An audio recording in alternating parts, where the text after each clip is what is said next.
नमस्कार दोस्तों, स्वागत है आप सभी का स्टडी आईक्यू में। मैं हूं आपका दोस्त राहुल सायगांवकर और आज हम लोग यहां पे बहुत ही दिलचस्प चर्चा करने वाले हैं नासा के बारे में। इंटरनेशनल स्पेस स्टेशन के बारे में हमारी डिस्कशन होने वाली है। आप यहां पे खबर देख सकते हो, NASA plans to retire international space station in 2031। तो इसी के ऊपर हमारी डिस्कशन होने वाली है। क्या इंफॉर्मेशन मिलेगी आपको यहाँ पे, हम लोग समझेंगे इंटरनेशनल स्पेस स्टेशन है क्या, नासा इसको रिटायर क्यों करने वाला। अगर रिटायर करने की डिसीजन हो चुकी है 2031 में, तो रिटायर और डीकमीशन ये कैसे होगा। आप यहाँ पे देख सकते हो, द ISS यानी कि International space Station will intentionally crash into earth's area known as point Nemo. तो हम लोग यहाँ पे जानेंगे ये रिटायर क्यों हो रहा है, रिटायर कैसे होगा, ये पॉइंट नीमो क्या है। बहुत सारी इंटरेस्टिंग इन्फॉर्मेशन आपको मिलेगी in this particular video. To get to know all those things, stay with me on Study IQ। और अगर आप तैयारी कर रहे हैं यूपीएससी सिविल सर्विस एग्जामिनेशन की या फिर state PSC examination, then do visit studyiq.com, या फिर आप हमारा ऐप भी डाउनलोड कर सकते हैं गूगल प्ले स्टोर से, जहां पे आपको सारी जानकारी मिलेगी हमारे बारे में। चलिए चर्चा शुरू करते हैं। Why are we discussing this at all. हाल ही में नासा की एक रिपोर्ट रिलीज हुई है, ISS International space Station transition report in pursuance to NASA transition authorisation act 2017। और यहाँ पे नासा ने बताया है कि 2031 में इंटरनेशनल स्पेस स्टेशन को वो रिटायर करेंगे। उनका प्लान है कि ISS वुड बी रिटायर्ड। अब यहाँ पे हम लोग जानेंगे, अगर रिटायर हो रहा है तो इंटरनेशनल स्पेस स्टेशन के बदले कोई और चीज़ आएगी क्या। Let's try to understand what exactly is NASA's plan. लेकिन उन सब चीज़ों से पहले ये इंटरनेशनल स्पेस स्टेशन है क्या, let's try to get to know this international space station. अगर आपने कोई भी स्पेस से जुड़ी हुई मूवी देखी है या फिर अगर आपने वीडियोस देखी है स्पेस के बारे में, डॉक्यूमेंट्रीज या फिर न्यूज़ देखी है, तो आपने कुछ इस तरह की चीज़ ज़रूर देखी होगी। यही है इंटरनेशनल स्पेस स्टेशन। समझ लीजिए कि एक बहुत बड़ा सा सैटेलाइट है, लेकिन ये केवल नॉर्मल सैटेलाइट या फिर केवल नॉर्मल इक्विपमेंट नहीं है। ये एक हैबिटेबल मॉड्यूलर स्पेस स्टेशन, यानी कि यहाँ पे लोग रह सकते हैं। लोग मतलब एस्ट्रोनॉट्स एंड कॉस्मोनॉट्स। अब ये आपको मिलेगा अर्थ के लो अर्थ ऑर्बिट में, हमारे सर के ऊपर अप्रोक्सीमेटली 400 किलोमीटर हाइट पे इस तरह का एक इंटरनेशनल स्पेस स्टेशन है जो अपने ऑर्बिट में चक्कर लगा रहा है। Right, we know this. अब लो अर्थ ऑर्बिट क्या होता है, नॉर्मली 2000 किलोमीटर तक अगर एक ऑर्बिट है किसी भी सैटेलाइट का, उसको कहते हैं लो अर्थ ऑर्बिट। अब उसके ऊपर मीडियम अर्थ ऑर्बिट होता है, फिर उसके बाद जियो सिंक्रोनस ऑर्बिट है approximately 36,000 kilometre, to be precise 35,786 kilometre. Right, तो ये international space station low earth orbit में है। अब ये जो इंटरनेशनल स्पेस स्टेशन है, ये सबसे पहली चीज एक मल्टीनेशनल कोलैबोरेशन है, यानी कि बहुत सारे देश मिलकर, बहुत सारी स्पेस एजेंसीज मिलकर इसको लॉन्च कर चुके हैं या फिर इसको इन्होंने असेंबल किया हुआ। कौन कौन इसमें इन्वॉल्व है? ऑब्वियसली नासा है, USA की बॉडी है स्पेस एजेंसी नासा, रशिया की रोस्कोस्मोस भी यहाँ पे मिली हुई है, जापान की जाक्सा है, यूरोप की यूरोपियन स्पेस एजेंसी है, CSA, आपको ध्यान रखना है CSA चाइना नहीं है, कनाडा की जो स्पेस एजेंसी है वो भी इसमें इन्वॉल्व है। यानी कि 5 देश यहाँ पे इन्वॉल्व है जो साथ में काम करते हैं for this international space station. Right, अभी फिलहाल इसका एडमिनिस्ट्रेटिव कंट्रोल नासा के साथ है और इसीलिए नासा की रिपोर्ट आई है, इंटरनेशनल स्पेस स्टेशन को वो रिटायर करने वाले हैं 2031 तक, यानी कि बाकी 5 स्पेस एजेंसीज भी ऑन बोर्ड रहेंगी इसके लिए। ठीक है, राइट। अभी जो इंटरनेशनल स्पेस स्टेशन है ये क्या करता है, it serves as a microgravity space environment research lab, यानी कि हवा में, अंतरिक्ष में एक बहुत बड़ी सी लैब है जहां पे लोग जा सकते हैं, एस्ट्रोनॉट्स कॉस्मोनॉट जा सकते हैं और वहां पे अर्थ की स्टडी कर सकते हैं, स्पेस की स्टडी कर सकते हैं, एस्ट्रोफिजिक्स, एस्ट्रोबायोलॉजी, एस्ट्रोनॉमी, मेट्रोलॉजी, बहुत सारी चीज़ों को स्टडी करने के लिए इस चीज़ को लॉन्च किया गया था। And I am quite sure कि आप इसको अभी अप्रिशिएट नहीं कर रहे हैं, क्योंकि ये जो पिक्चर है, ये पिक्चर इस पर्टिकुलर इंटरनेशनल स्पेस स्टेशन को जस्टिस नहीं करता। क्यों? Let us try to appreciate this more. Let's try to understand what exactly is this international space station. यहाँ पे नीचे में एक फुटबॉल फील्ड बना है, football field, right, soccer field बना है, और उसका साइज देखिए और इंटरनेशनल स्पेस स्टेशन का साइज देखिए। आई एम क्वाइट श्योर कि अब आप अप्रिशिएट कर सकते हैं। सॉकर का जो फील्ड होता है, फुटबॉल खेलने वाला जो ग्राउंड होता है, उतना बड़ा सा ये मॉड्यूल है, हैबिटेबल मॉड्यूल है, जो अंतरिक्ष में लो अर्थ ऑर्बिट में है। I'm quite sure कि now you are appreciating it। अब सवाल ये उठता है कि सर क्या इसको एक ही शॉट में इन्होंने लॉन्च किया था? फिजिकली इम्पॉसिबल है ये तो इन्होंने किया क्या था? देखिए, इंटरनेशनल स्पेस स्टेशन जो है, it was a brain child of former US president Ronald Reagan. 1984 में उन्होंने ये आइडिया फ्लोट किया था।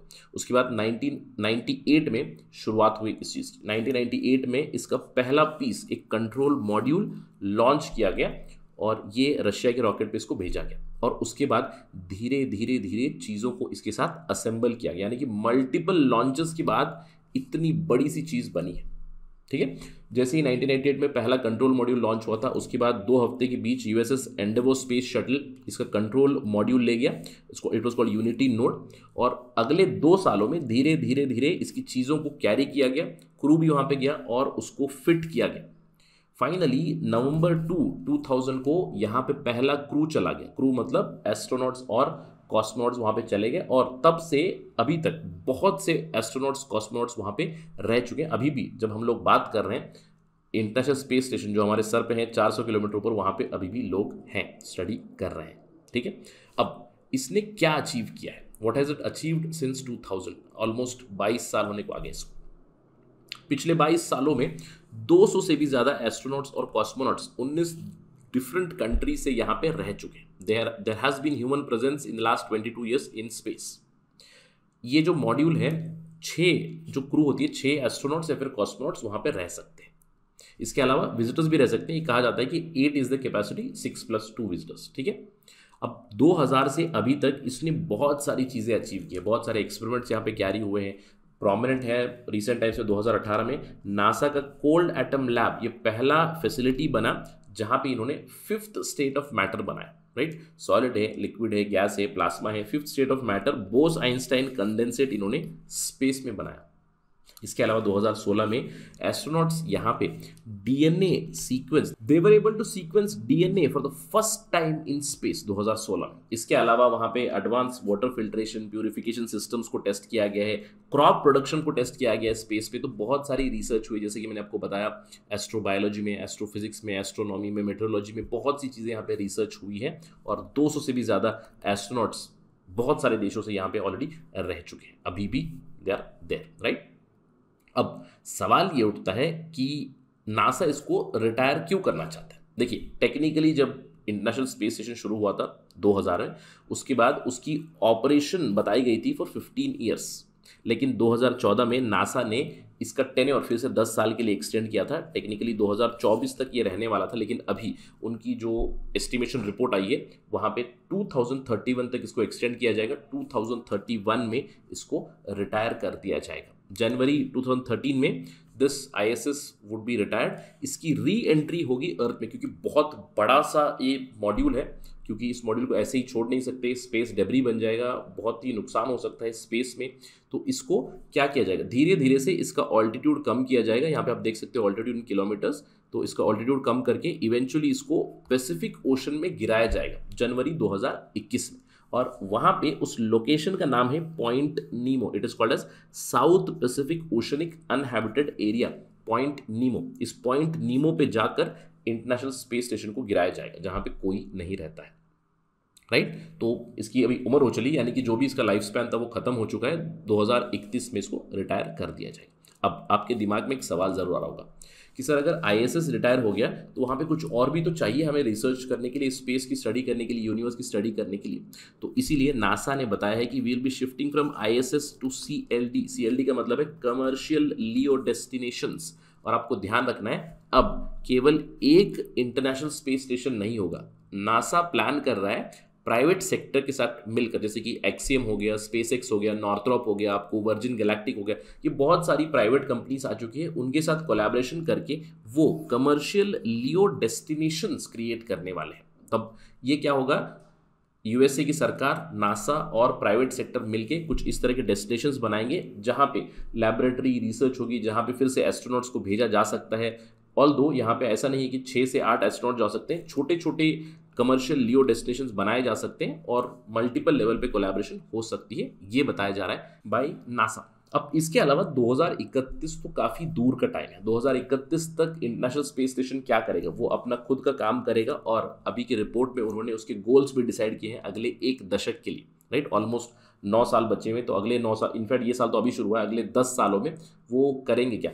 दी ISS will enable deep space exploration. ISS के ऊपर रिसर्च कंडक्ट की जाएगी जिससे कि ह्यूमैनिटी को बेनिफिट मिले, उससे it will foster US's commercial space industry. They will try to foster US commercial space industry और इंटरनेशनल कोलैबोरेशन को आगे बढ़ाएंगे। साथ ही साथ they are going to inspire humankind, right. तो ये उनका प्लान बताया गया है, अगले 10 साल के लिए स्पेस एक्सप्लोरेशन जारी रखेगा इंटरनेशनल स्पेस स्टेशन, और भी रिसर्च और भी एक्सपेरिमेंट्स और भी डेटा हमें कंटिन्यूसली प्रोवाइड करता रहेगा। इवेंचुअली जनवरी 2031 में इसको रिटायर कर दिया जाएगा। और रिटायर कहाँ किया जाएगा, that is very important. Retire किया जाएगा at a point called as point Nemo. Simple सा सवाल बन सकता है, recently in news point Nemo, what is it, क्या है पॉइंट नीमो? पॉइंट नीमो एक अनइनहेबिटेड लोकेशन, यानी कि जहाँ पे कोई नहीं रहता, उसकी लोकेशन है यहाँ पे। देखिए सदर्न पैसिफिक ओशन है, ये साउथ अमेरिका ऑस्ट्रेलिया, तो उसके बीचों बीच एक जगह है जहाँ पे आपको कोई लैंडमास नहीं मिलेगा, कोई हैबिटेशन नहीं, कोई लोग नहीं रहता है। और इसको ट्रेडिशनली कहा जाता है स्पेस सेमेट्री, यानी कि स्पेस का कब्रिस्तान। जो भी स्पेस बेस्ड बॉडी होती है, सैटेलाइट्स, रॉकेट्स एट्सेट्रा, वो जाकर यहाँ पे उसको रिटायर किया जाता है, यहाँ पे वो गिर जाते हैं क्योंकि किसी को कोई नुकसान नहीं होता है। ऑल्दो मरीन ऑर्गेनिजम्स को नुकसान जरूर होगा, but it is called as space cemetery, जहाँ पे डीकमीशन्ड स्पेस डेब्री जो होता है, रिटायर होने के बाद ISS भी यहीं पे गिरेगा। अभी तक 160 क्राफ्ट स्पेस स्टेशन एट्सेट्रा यहाँ पे US से, जापान से, रशिया से, यूरोप से पॉइंट नीमो में गिराए गए।